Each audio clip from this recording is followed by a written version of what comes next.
Every story is a door. You came here because there's a door calling your name. The orb sees everything. It knows what you need. It has chosen. I only retell.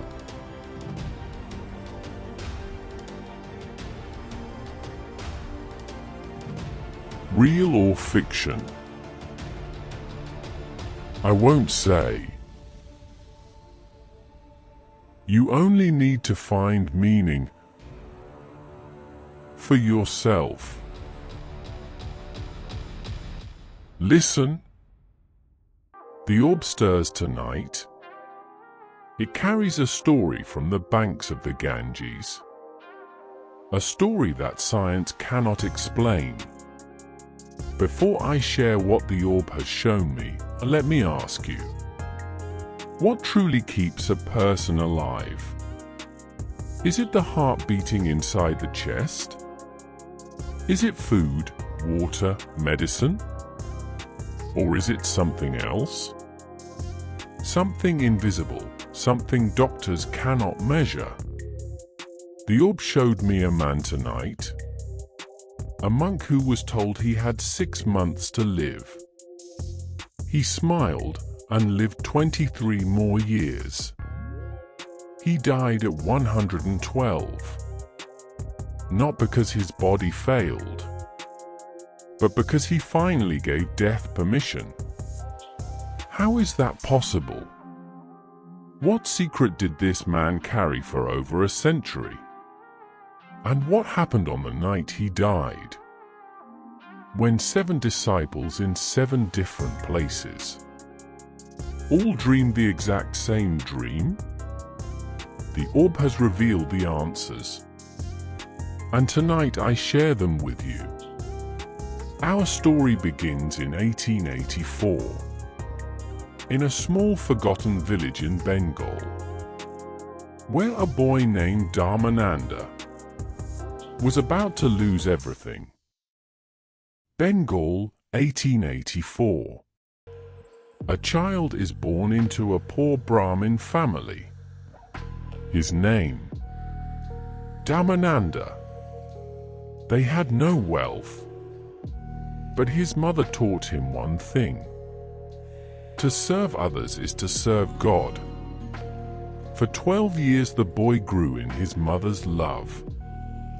She would give her food to him and smile as if she had already eaten. He did not know she was starving. Then came 1896, the Great Bengal famine. The earth cracked open. The crops turned to dust. Villages that once sang with harvest now echoed only with cries of the dying.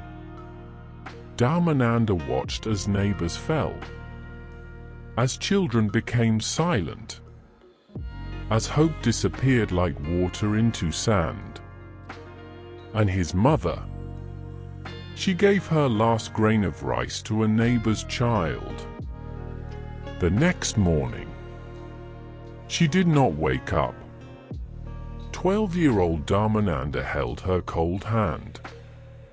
And in that moment of absolute darkness, he looked up at the sky and made a vow.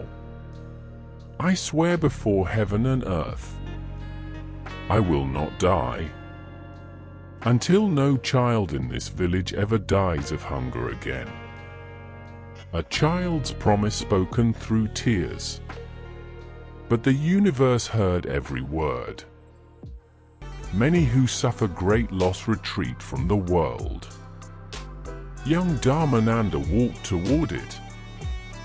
He became a monk, but not the kind who sits in silence on a mountaintop. He chose a different path, the path of service. He learned how to farm from the poorest farmers. He learned how to heal from village elders. He learned how to build with his own hands. Then he returned to his village. He taught people to grow crops that survived drought. He organized the digging of wells that never run dry. He built granaries to store grain for difficult times. People began calling him Swami. But when they bowed before him, he would say, "Do not bow to me. I am not your master.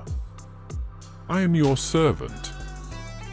Years became decades. The young boy who buried his mother was becoming an old man. His body grew weaker, but his purpose only grew stronger. And the universe was keeping count of every promise fulfilled and every promise still waiting. 1973. Swami Dharmananda was 89 years old. A doctor came from the city. He examined the old monk carefully.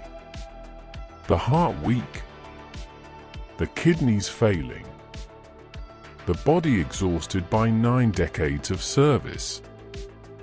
The doctor spoke the words no one wants to hear.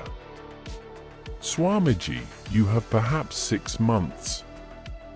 The room fell silent. The disciples held their breath. And then, Swami Dharmananda smiled. "My friend, I thank you for your knowledge. But my work here is not yet finished. Death will have to wait." The doctor left certain he would never see the monk again. 6 months passed. Swami was still teaching children. 1 year, still digging wells. 5 years, 10 years, 15 years. Scientists came from universities. They tested his blood, measured his heart, studied every part of his aging body. Their conclusion: there is no medical explanation. But Swami never needed a medical explanation. He had something scientists could not measure. He had Dharma. And Dharma was not finished with him yet. In those 23 years after the doctor's sentence, Swami accomplished what most cannot do in a full lifetime. 14 schools rose from the dust. Children who would have grown in darkness learned to read, to write, to dream. 7 medical stations brought healing to villages that had never seen a doctor. 200 wells turned dry earth into green fields. The monk supposed to die at 89 was building, teaching, serving. At 90, at 100, at 110. He never asked anyone for money. Yet resources appeared. Wealthy men traveled from cities. Young people arrived ready to dedicate their lives. It was as if the universe itself was funding his mission. And across that entire region, for 47 years, not one single child died of hunger. The promise made by a 12-year-old boy, standing over his mother's body, was being kept, grain by grain, well by well, life by life. 1996. A spring morning near Varanasi. The air was warm. The Ganges moved slowly, as if it sensed something sacred was about to happen. Swami Dharmananda, 112 years old, called his closest disciples to his side. his voice soft as a prayer, his eyes carrying a peace none had ever seen before. "Last night," he whispered, "I saw my mother." The disciples leaned closer.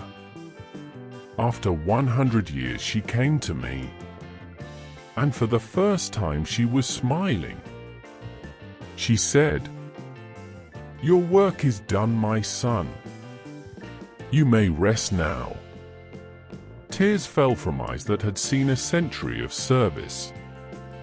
For 47 years, no child in this region has died of hunger.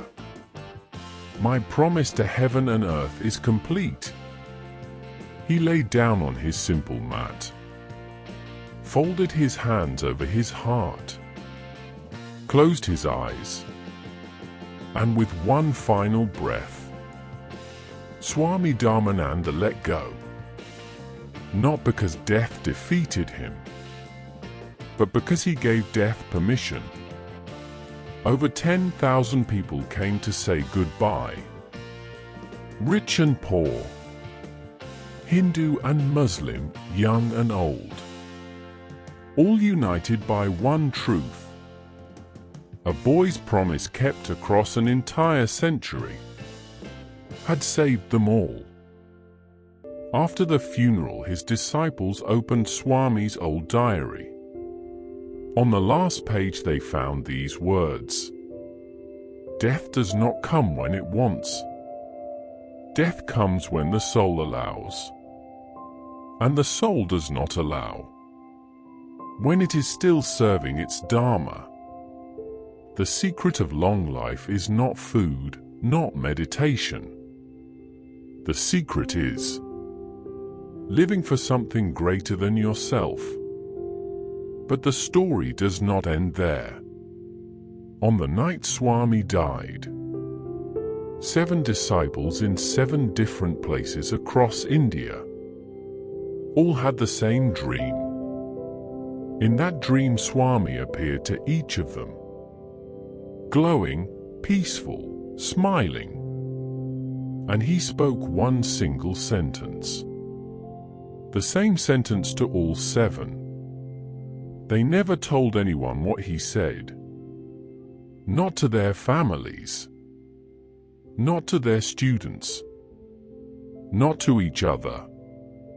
But all 7 of those disciples lived past 100 years.